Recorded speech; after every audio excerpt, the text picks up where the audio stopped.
በ1969 ፓሲዳና ከተማ ውስጥ አንድ የተጨነቁ ወጣት ባልና ሚስት ልጃቸውን ሳንዲና ወደ ተባለች መንፈስ ጠሪ ዘንድም ያመጣሉ። ልጁ አንድ ሰው እየተከታተለው እንደሆነ በማሰብ ለ3 ቀናት ድምጾችን ሲሰማ ቆይቷል።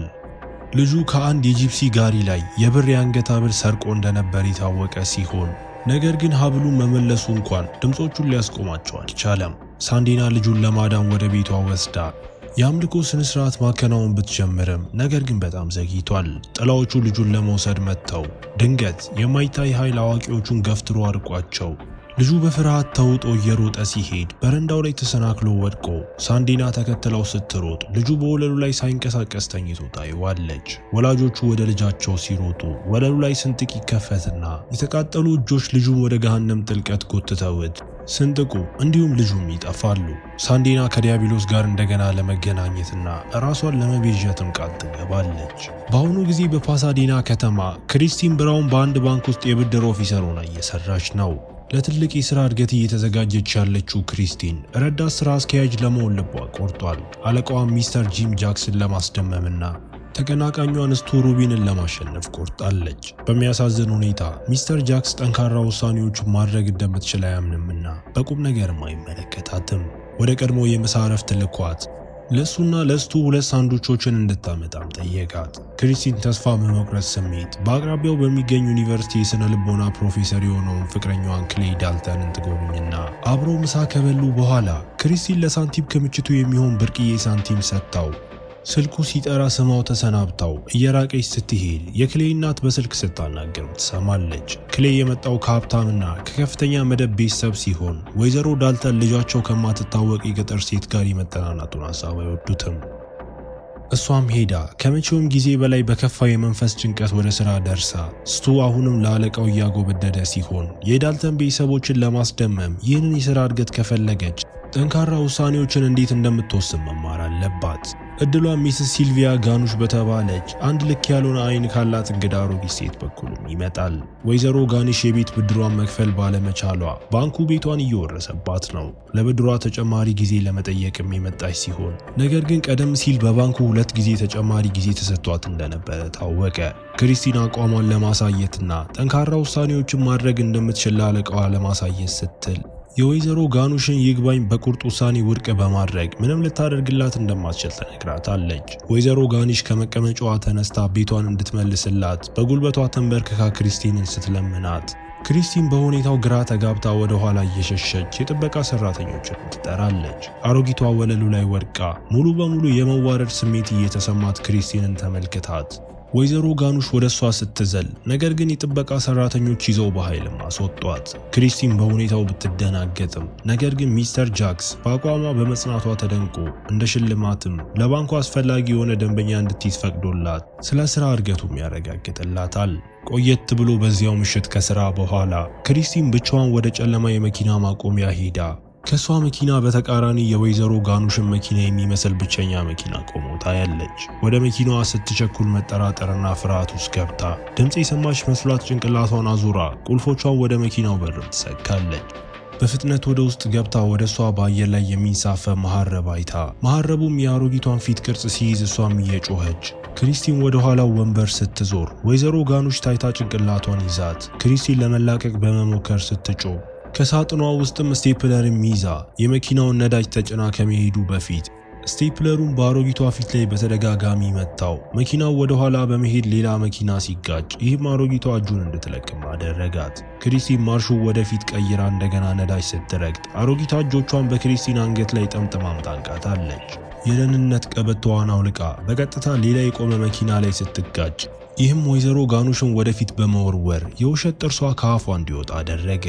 አሮጊቷ በዝልግልግና ጥርስ በሌለው ድዷ ልትነክሳት ስትሞክር ነገር ግን ክሪስቲን ወደ ኋላ ገፍትራ በማስመሪያም አፏ ውስጥ ወጋታለች። አሮጊቷን ከመኪና ወጥታ ጥላት በሩን ቆልፋ ወይዘሮ ጋኒሽ ጡብ ይዛ ከመኪናውም ጎትታት ክሪስቲን ለሌላ ጥቃት ስትዘጋጅ አሮጊቷ ወደ ኮቷ እጇን ዘርግታ አንዱን የኮት ቁልፍ ነቅላው ወደ ቁልፉ እያጉረመረመችና ላሚያ የተባለን አካል እየጠራች በደስታ ትስቃለች።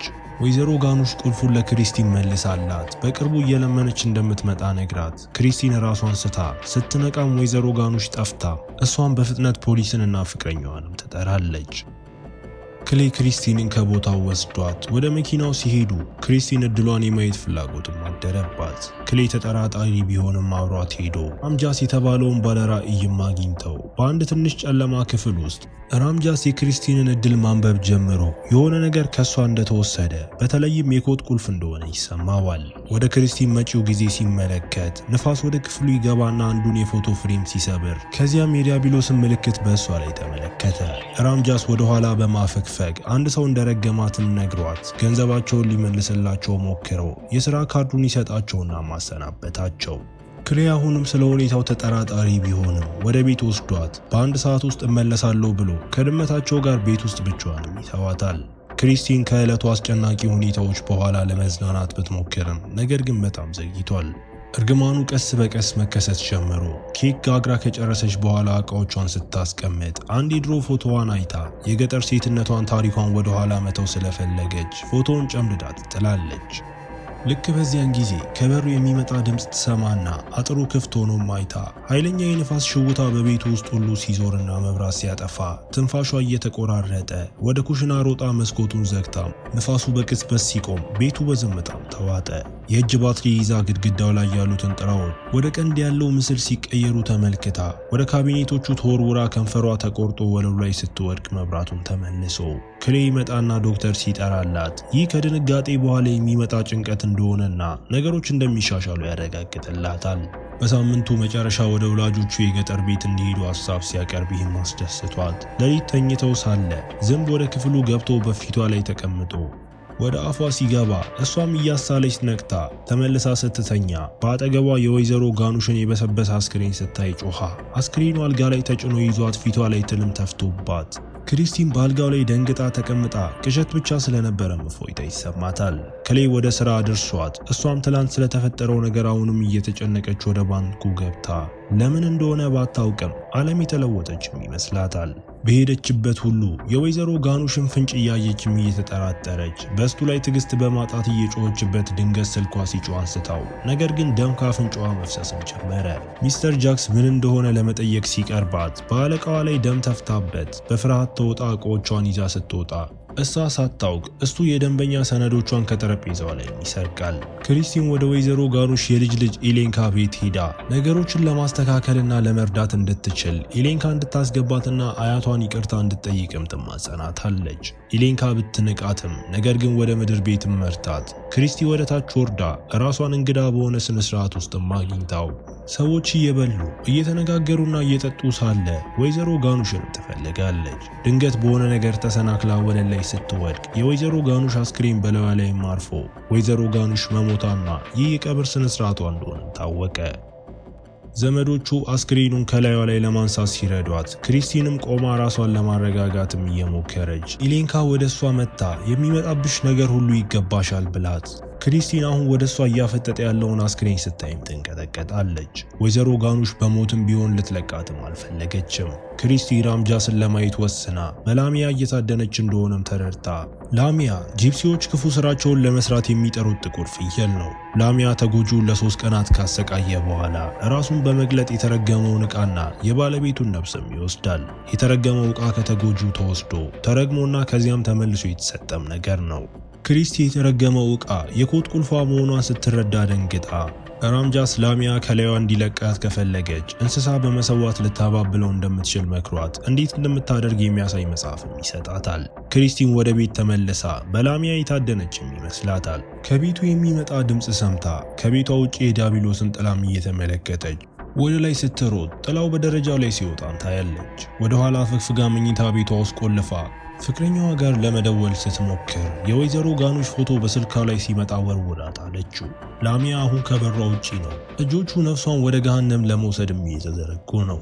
ክሪስቲን ወደ መስኮቱ ብትሮጥም ነገር ግን ላሚያ ሰብሮ ገብቶ መስኮቱ ሲሰበር እሷን በአየር ላይ እየተሽከረከረች ተነስታ እንደ ጉዝ አሻንጉሊት ከመወርወሯ በፊት ዕቃዎቿ በዙሪያው ይንሳፈፋሉ።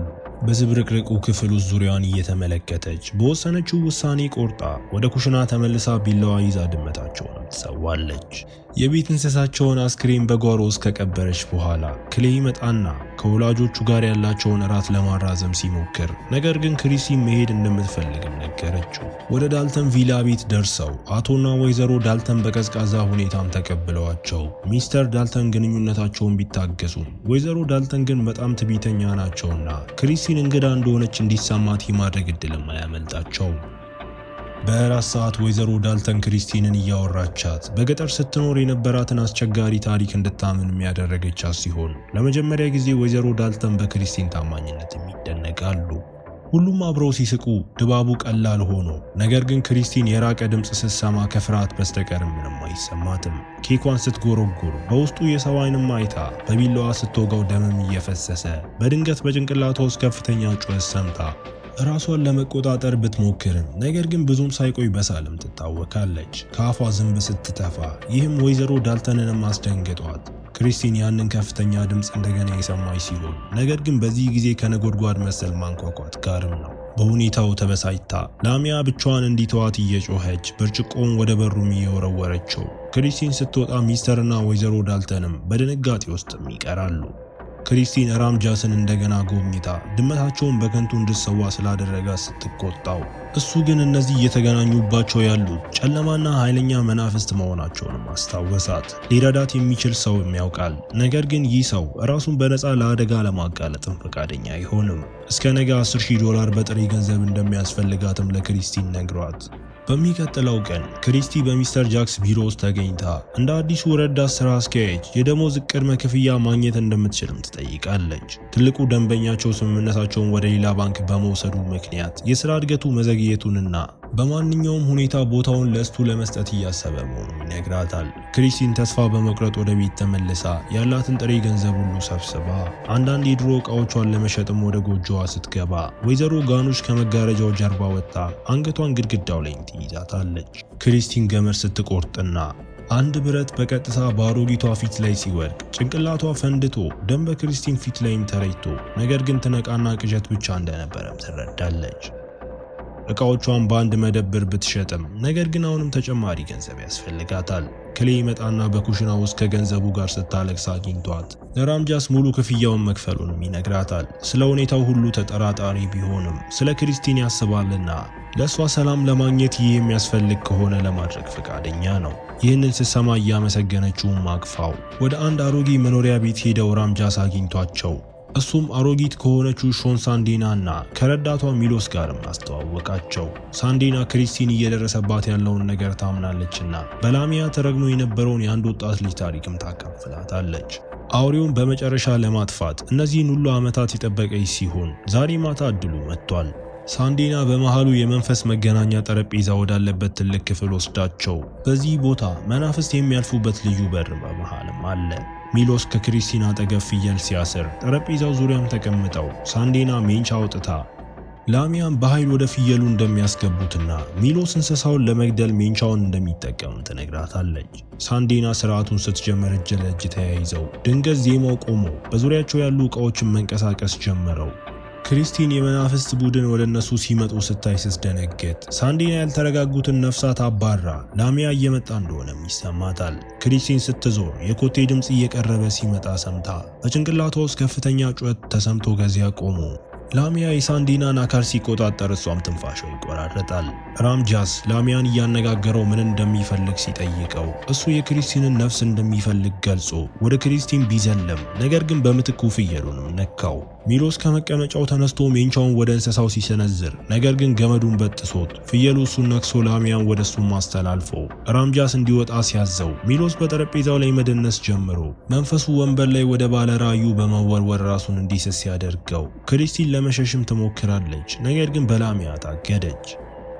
ላሚያ በሚሎስ አካል ሆኖ የድመቷን አስክሬን ተፍቶ ከነፍሷ በቀር ምንም እንደማይፈልግም ነገራት። ራምጃስ ወደ ራሱ ተመልሶ መንፈሱን ለማባረር ሳንዴናንም እየረዳት ሳንዴና ላሚያን አዛ ከክሪስቲን ጎትታው ጠረጴዛው ላይ ይዛው መንፈሱን በቀይ ጭስ መልክ ከሚሎስ አካልም አውጥታው ጭሱ ሲጠፋ ሚሎስም ወደ ቀድሞ ሁኔታው ተመልሶ ጠረጴዛው ላይም ወደቀ።